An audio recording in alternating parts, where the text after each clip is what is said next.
नमस्कार दोस्तों, मैं पंडित शिव कुमार शास्त्री ज्योतिषाचार्य, दूरदर्शन आकाशवाणी प्रोग्रामर। आज अपने YouTube चैनल के माध्यम से पुनः एक बार आपकी सेवा में अपनी छोटी सी कविता लेकर के आया हूँ। और आज की मेरी कविता का शीर्षक है सांध। तो आज ये सांध की बेला है, रात्र की बेला है और अंधेरा पाट चल रहा है, आसमान में अंधियाली छाई हुई है। लेकिन ये जो तारे हैं छोटे छोटे, ये अंधकार से पूरी ताकत के साथ लड़ रहे हैं साथियों। ये हमें शिक्षा देते हैं कि जीवन में कभी हमें अन्याय और जो है किसी भी प्रकार की बर्बरता से समझौता नहीं करना चाहिए।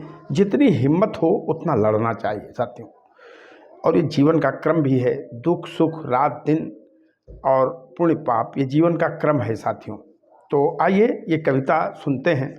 आज की संध्या का जो मैंने वर्णन किया है इस कविता में सुनिएगा कि विंध्य में जाकर प्रभाकर सो गए। ये संसार का नियम है। हम रोज शयन के रूप में जो सोते हैं, नींद में जाते हैं, इसमें मृत्यु का रोज साक्षात्कार होता है। लेकिन मानने को आदमी तैयार नहीं है। जब सो जाता है तो उसकी सारी संपत्ति बेकार हो जाती है, सब कुछ रिश्ते नाते भूल जाता है। और ये हम ही नहीं करते, पूरी प्रकृति सोती है। ये ईश्वर का नियम है, इसको किसी वैज्ञानिक ने नहीं बनाया है। इसलिए कहना है कि विंध्य में जाकर प्रभाकर सो गए और शीश शिव जी के सुधाकर सो गए। विंध्य के पीछे भगवान सूर्य सो गए, शाम हो गई। और भगवान चंद्रदेव आज जो है प्रभु भोलेनाथ के जटाओं में सो रहे हैं। विंध्य में जाकर प्रभाकर सो गए और शीश शिव जी के सुधाकर सो गए। और तो घन तिमिर से उडगनों का द्वंद्व है और घन तिमिर से उडगनों का द्वंद्व है और लोग लोकल की जलाकर सो गए। लोगों ने जिनका काम था उन्होंने काम बंद कर दिया, कल देखेंगे कल देखेंगे।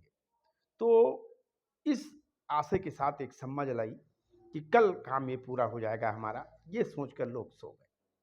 इसलिए कहना है कि घन तिमिर से उद्गनों का द्वंद्व है और लोग लोकल की जलाकर सो गए। लोग लोकल की जलाकर सो गए, क्योंकि प्रकृति में विंध्य में जाकर प्रभाकर सो गए और शीश शिव जी के सुधाकर सो गए। प्रकृति के साथ जो जीना जानता है वो शतायु होता है साथियों।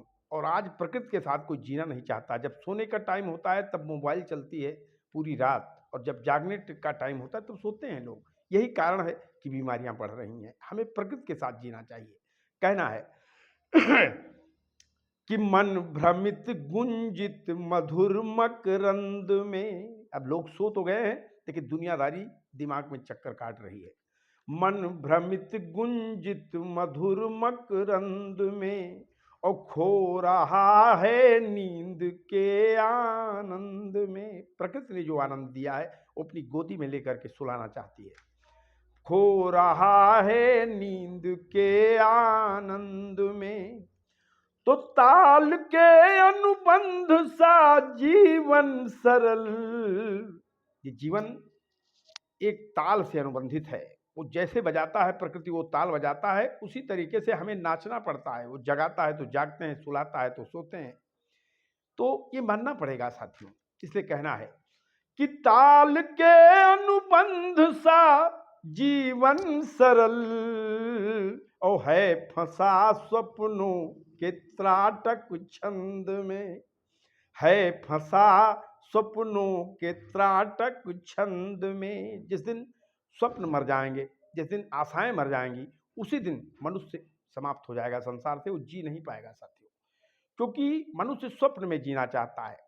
मनुष्य जो है विश्वास पे जीना चाहता है। मनुष्य आशाओं पे जीना चाहता है। वो ईश्वर पे नहीं जीना चाहता, प्रकृति के साथ नहीं जीना चाहता।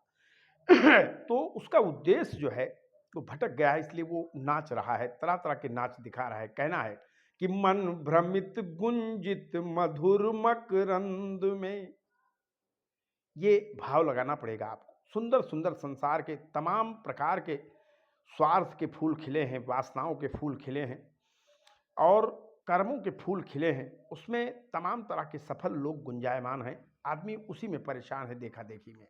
मन भ्रमित गुंजित मधुर मकरंद में, और खो रहा है नींद के आनंद में। तो ताल के अनुबंध सा जीवन सरल, और है फंसा सपनों के त्राटक छंद में, है फंसा सपनों के त्राटक छंद में, है फंसा सपनों के त्राटक छंद में। जय जय सीताराम। सुहानी शाम की ढेर सारी शुभकामनाएं, आशीर्वाद और बधाई। भगवान श्री हनुमान जी आप सब परिवार सहित सभी का मंगल करें। आप स्वस्थ रहें, शानंद रहें, सुखी रहें। हरि ओम शरणम साथियों।